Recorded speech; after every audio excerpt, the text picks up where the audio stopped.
Dean of our college, Stephen Jones, in attendance, and Assistant Dean Scott Boyder here attending us, and welcome all of you who are also here in attendance. Ed Carter, let me introduce Ed Carter before he comes up and speaks on his topic on copyright ownership of online news. The Beckham Lecture is a lecture that's given annually. There's a call for the lecture that goes out to all of the university, for all scholars at the university. We had more than a dozen people apply for the Beckham Lecture, and an independent committee selected Ed Carter to give his presentation today as the Beckham Lecture for the 2010 year. Ed joined our faculty in 2004. Prior to that, he had received his Bachelor of Arts in Communications here in our Department of Communications at BYU. He received a Master of Science in Journalism at the Medill School of Journalism at Northwestern University. He received his JD, or Juris Doctorate, from the J. Reuben Clark Law School, and most recently, he received a Master of Laws in Intellectual Property from the University of Edinburgh School of Law in Edinburgh, Scotland. Since joining our faculty, Ed Carter has been very prolific as a scholar, publishing more than 19 articles in peer-reviewed communications and law publications. He, before joining the faculty, he was also a judicial law clerk for the U.S. Court of Appeals of the Third Circuit. He also was a staff writer for Deseret News and a reporter for the Daily Herald. And most recently, in this fall, he received the 1949 Young Scholar, the Class of 1949 Young Scholar Award, which I think is completely appropriate for today's recognition as being a Beckham Lecture, because it was none other than Ray Beckham who led his classmates in 1949 to establish that award. So without any further introduction, I give you Ed Carter.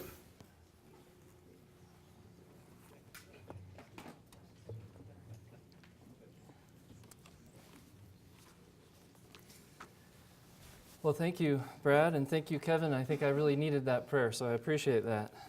I'm honored to be invited to deliver the Beckham Lecture this year. I'm thankful to the Beckhams for making this possible, and as Brad mentioned, this is the second time in the last year that I've benefited from Ray's generosity and vision for supporting teaching and scholarship at BYU. I've also had the privilege during the last year to serve with Ray in a civic capacity, and I'm grateful for those experiences. I wanted to break the ice by telling you a joke, but after a couple of hours on Google, I realized that people do not find copyright law to be funny, so there are no jokes. I do have copies of 2 copyright law related cartoons that I show my students, but they're honestly pretty lame, so I won't subject you to those.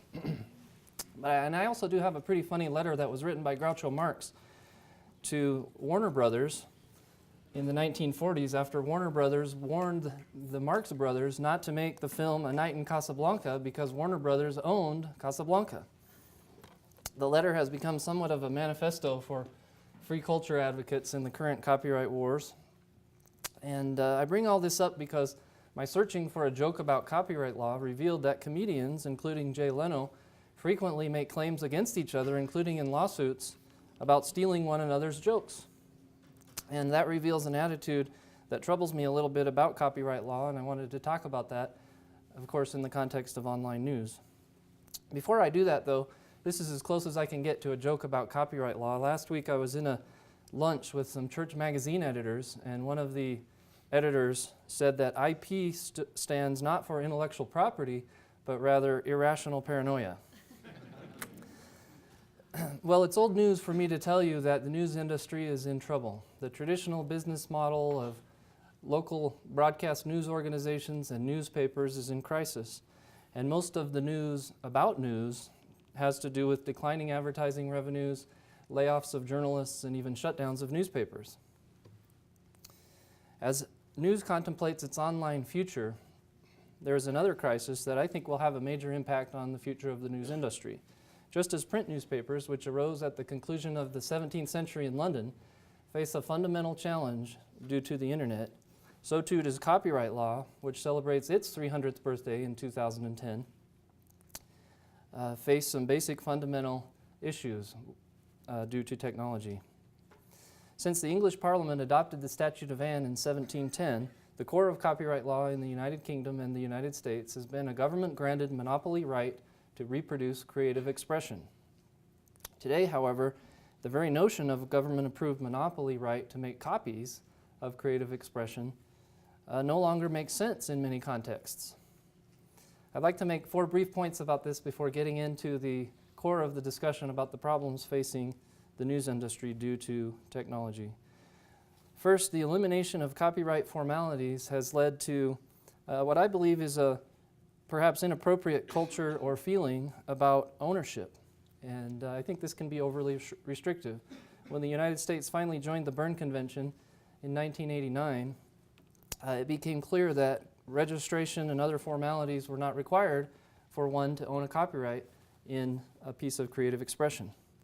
So today, all that's required for any of you or me or anyone else to own a copyright in a piece of literature, music, even architecture and sculptures are 2 things. First, originality, and second, fixation in a tangible medium. And the Act says that copyright subsists from the moment of creation. You do, of course, have to register a copyright-protected work before you can sue someone for infringement. But I believe, and this is the second point, I believe perhaps due in part to the elimination of copyright formalities, copyright law is losing its character as an incentive rule.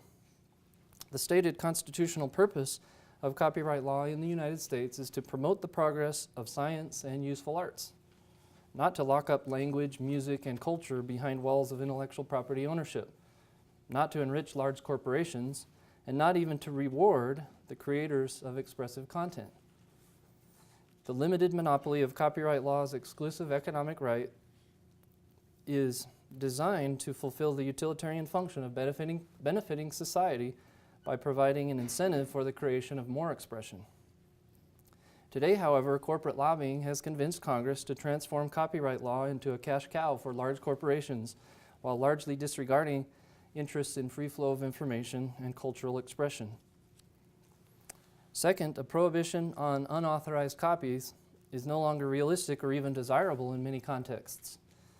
The scholar Jessica Littman suggested some years ago that the notion of copy at the heart of copyright law makes very little sense in the world of computers, because computers make numerous copies of everything just to function. In other words, you might access an online news story just to read it, and that's something that's permitted and even encouraged under the Copyright Act.